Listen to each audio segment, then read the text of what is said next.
Saya berkunjung ke sini untuk menindaklanjuti pertama instruksi Presiden pada tahun 2016. Kemudian kunjungan Presiden minggu yang lalu. Yang pada intinya itu Presiden mengatakan bahwa kedaulatan itu tidak ada tawar-menawar. Tetapi kita ini tidak sedang mempertahankan kedaulatan, tapi menjaga hak berdaulat. Mahfud MD datang ke Natuna. Kapal Cina sangat provokatif.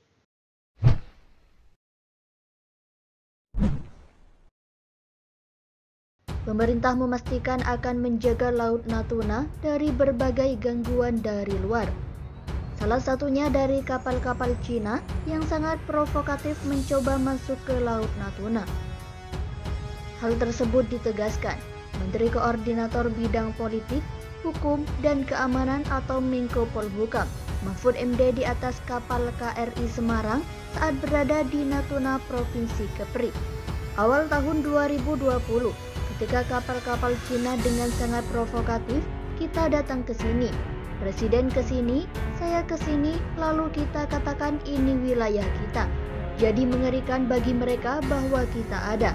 Maka mereka semua mundur dan mundur, ujar Menko Polhukam di atas kapal KRI Semarang saat perjalanan menuju Pulau Sekatung dan Pulau Laut, Kabupaten Natuna, Provinsi Kepulauan Riau. Menurutnya, pemerintah telah mengidentifikasi gangguan terhadap keutuhan bangsa dan negara di belahan barat, yaitu di Natuna, karena masuknya kapal-kapal dan perahu asing, baik itu yang berbendera maupun yang gelap. Selain melakukan penguatan dari dalam, pemerintah juga melakukan pengaturan kepada pemangku kepentingan di bidang kelautan.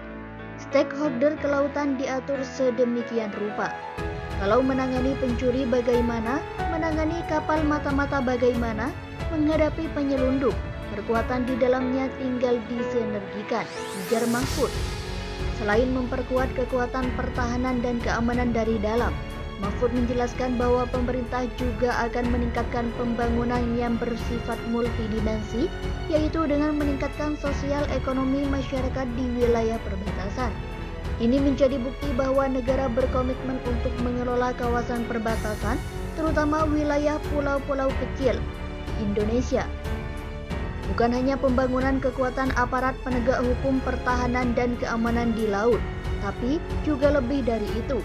Presiden mengatakan, misalnya berapapun kita sediakan senjata, tentara, polisi di sana, namun kalau di bidang sosial ekonomi tidak dibangun, ya tidak akan efektif menjaga negara, jelas Mahfud. Untuk itu, sesuai dengan pesan Presiden, penjagaan di perbatasan akan terus dilakukan dengan melakukan pengawasan dan juga patrol. Selain itu juga akan dilakukan pembangunan di bidang ekonomi. Karena kalau ekonomi di Laut Natuna itu hidup, maka keutuhan kita menjadi terjaga, tegas Mahfud.